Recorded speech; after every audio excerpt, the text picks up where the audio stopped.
اعوذ باللہ من الشیطان الرجیم بسم اللہ الرحمن الرحیم یا ایہا الذین آمنوا اذکروا اللہ ذکرا کثیرا، اے ایمان والو اللہ کو کثرت سے یاد کرو، اللہ کا ذکر کرو، کثرت سے یہ ذکر کرنا۔ وسبحوہ، اور اس کی تسبیح کرو، اس کی پاکی بیان کرو، بکرۃ و اصیلا، صبح و شام۔ اللہ کے ذکر کے بارے میں کل بھی سبق میں یہ گزرا تھا کہ اللہ تعالیٰ نے جہاں بھی ذکر کا تذکرہ فرمایا ہے تو وہاں فرمایا کہ کثرت سے ذکر کرو، کیونکہ ذکر ایک ایسی عبادت ہے کہ جس کے لیے کوئی وقت مقرر نہیں ہے، کوئی شرط نہیں ہے کہ کس وقت آپ نے ذکر کرنا ہے اور کس شرط کے ساتھ کرنا ہے، وضو ہے یا نہیں ہے، ہر حال میں انسان ذکر کر سکتا ہے۔ حضرت عبداللہ بن عباس رضی اللہ تعالیٰ عنہ نے فرمایا کہ اللہ نے اپنے بندوں پر ذکر اللہ کے سوا کوئی ایسی عبادت عائد نہیں کی جس کی کوئی خاص حد مقرر نہ ہو،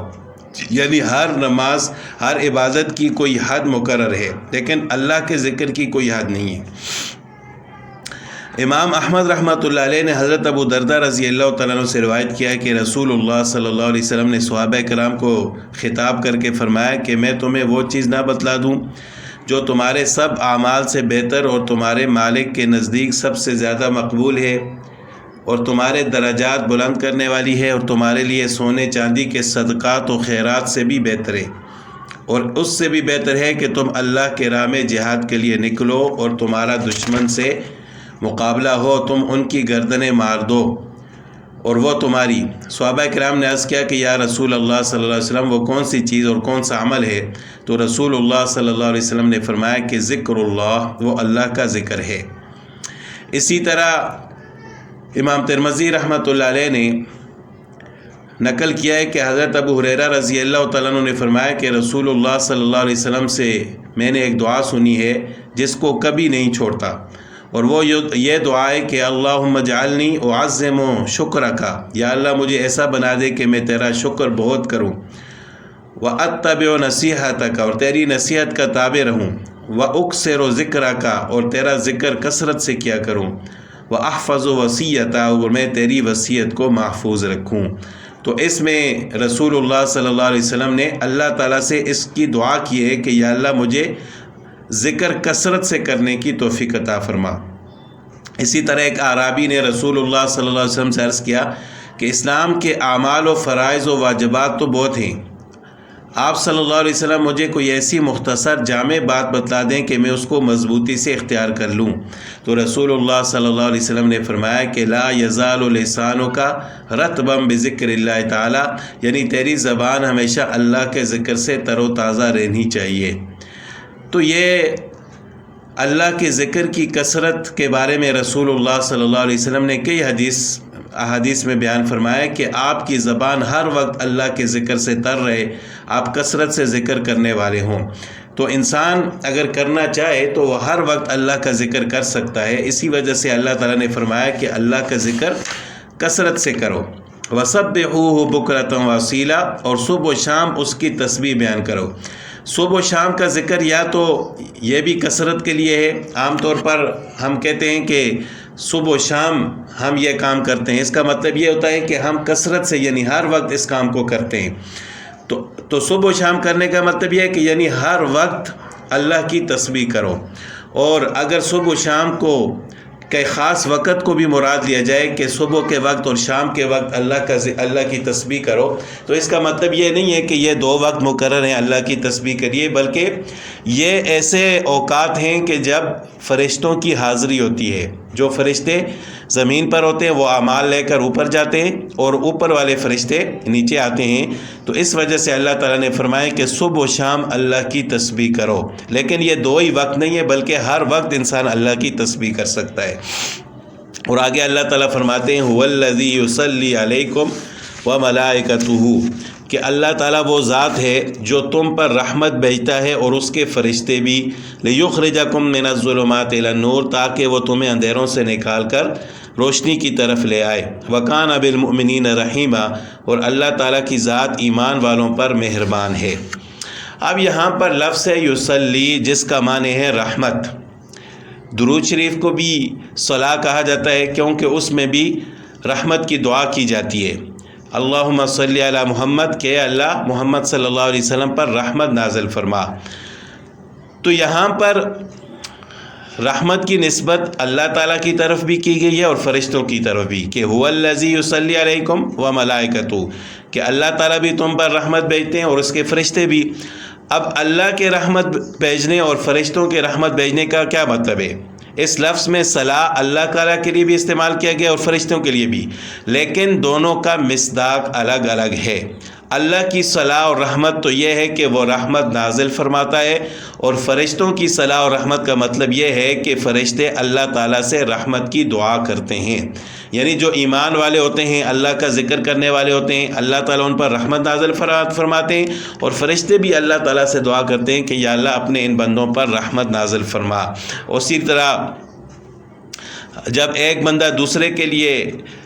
رحمت کی دعا کرتا ہے تو اس کو بھی صلاح کہا جاتا ہے۔ اور قرآن پاک میں ہے کہ ان اللہ و ملائکتہ یصلون علی النبی، اللہ تعالیٰ اور اس کے فرشتے نبی صلی اللہ علیہ وسلم پر درود بھیجتے ہیں، تو وہاں بھی رحمت مانا ہوگا، یعنی اللہ تعالیٰ تو رحمت نازل فرما رہے ہیں اور فرشتے آپ صلی اللہ علیہ وسلم کے لیے رحمت کی دعا فرما رہے ہیں۔ اور حضرت عبداللہ بن عباس رضی اللہ تعالیٰ عنہ نے فرمایا کہ صلاۃ اللہ کی طرف سے رحمت ہے اور فرشتوں کی طرف سے استغفار، یعنی دعائے مغفرت، اور باہم ایک دوسرے کی طرف سے دعا۔ تو بہرحال یہاں پر صلاح کا مطلب یہ ہے کہ اللہ تعالیٰ رحمت نازل فرماتے ہیں اور فرشتے رحمت کی دعا فرماتے ہیں۔ تحیتہم یوم یلقونہ سلام، جس دن بندے اللہ سے ملاقات کریں گے تو ان کی دعا اور ان کے کلمہ کیا ہوگا؟ سلام۔ یعنی جب بندے اللہ تعالیٰ سے ملاقات کریں گے تو اللہ تعالیٰ اس طرح ان کا استقبال فرمائیں گے، وَأَعَدَّ لَهُمْ أَجْرًا كَرِيمًا، اور تیار کر رکھے ان کے واسطے اللہ تعالیٰ نے عزت کا ثواب۔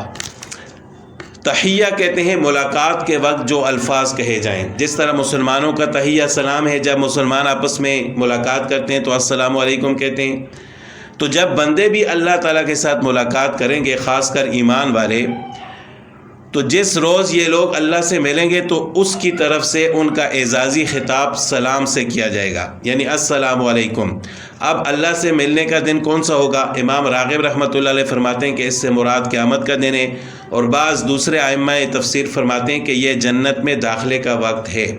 جہاں ان کو اللہ تعالیٰ کی طرف سے بھی سلام پہنچے گا اور سب فرشتوں کی طرف سے بھی سلام پہنچے گا۔ اور حضرات مفسرین نے اللہ سے ملنے کا دن موت کا دن قرار دیا ہے، کہ بعض حضرات فرماتے ہیں کہ اس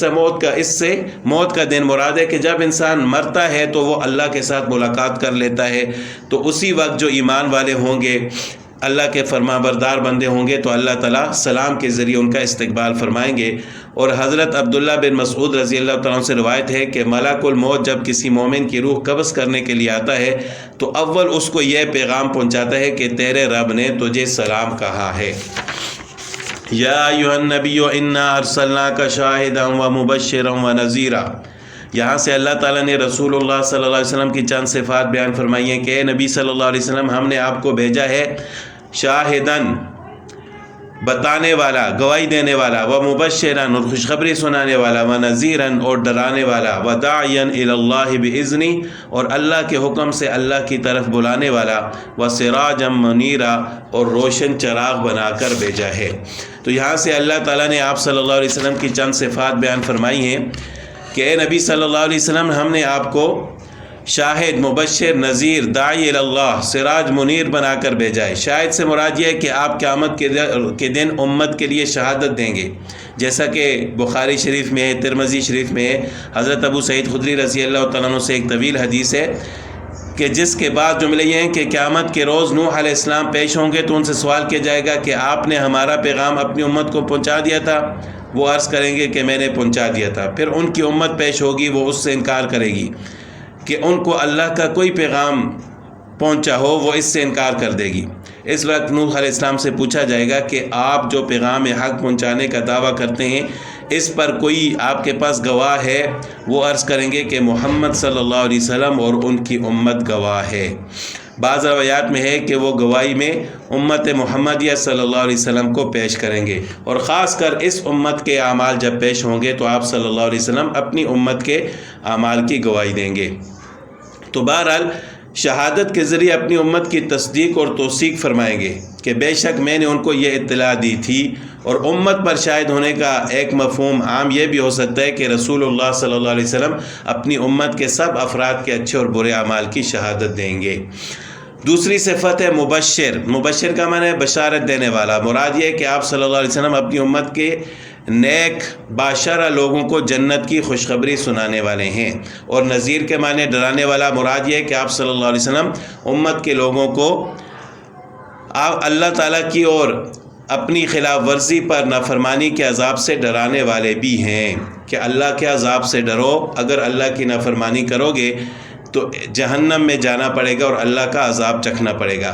داعی اللہ سے مراد یہ ہے کہ آپ صلی اللہ علیہ وسلم امت کو اللہ تعالیٰ کے وجود اور توحید اور اطاعت کی طرف دعوت دینے والے ہیں۔ داعین اللہ کو باذنی کے ساتھ مشروط فرمایا کہ آپ صلی اللہ علیہ وسلم لوگوں کو اللہ کی طرف دعوت دینے والے اور بلانے والے ہیں، لیکن اللہ کے حکم سے۔ اس قید و شرط کا اضافہ اس اشارہ کے لیے ہے کہ تبلیغ و دعوت کی خدمت سخت دشوار ہے، وہ اللہ تعالیٰ کے اذن اور اللہ تعالیٰ کی مدد کے بغیر انسان کے بس میں نہیں ہے، یہ ایک مشکل کام ہے۔ سراجم منیرہ، سراج کے معنی چراغ اور منیر کے معنی روشن کرنے والا، کہ آپ صلی اللہ علیہ وسلم کی پانچویں صفت اس میں بیان فرمائی گئی ہے کہ آپ صلی اللہ علیہ وسلم روشن کرنے والے چراغ ہیں، اور بعض حضرات نے سراج منیر سے مراد قرآن لیا ہے۔ بہرحال یہ بھی آپ صلی اللہ علیہ وسلم کی صفت ہے کہ آپ صلی اللہ علیہ وسلم چراغ روشن کرنے والے ہیں۔ بہکی وقت حضرت قاضی ثناء اللہ رحمۃ اللہ علیہ نے تفسیر مظہری میں فرمایا کہ آپ صلی اللہ علیہ وسلم کی صفت داعی اللہ تو ظاہر اور زبان کے اعتبار سے ہے، اور سراج منیر آپ صلی اللہ علیہ وسلم کی صفت آپ صلی اللہ علیہ وسلم کے قلب مبارک کے اعتبار سے ہے۔ تو بہرحال یہ بھی آپ صلی اللہ علیہ وسلم کی صفت ہے کہ آپ صلی اللہ علیہ وسلم اللہ کی طرف بلانے والے اور روشن چراغ ہیں۔ وبشر المؤمنین، اور خوشخبری دیجیے ایمان والوں کو، بأن لهم من اللہ فضلا کبیرا، کہ بے شک ان کے لیے اللہ کی طرف سے بڑا فضل ہے۔ ولا تطع الکافرین، اور مت اطاعت کیجیے کافروں کی، والمنافقین، اور منافقین کی، ودع اذاہم، اور چھوڑ دیجئے ان کی تکلیفوں کو، ان کے ستانے کو، یعنی وہ آپ کو ستاتے ہیں، آپ کو تکلیفیں دیتے ہیں، اس پر توجہ نہ دیجئے، رفع دفع کیجئے، درگزر کی دیجئے۔ وتوکل علی اللہ، اور اللہ تعالیٰ کی ذات پر بھروسہ رکھیں۔ وکفیٰ باللہ وکیلا، اور اللہ ہی کافی ہے بطور کارساز کے۔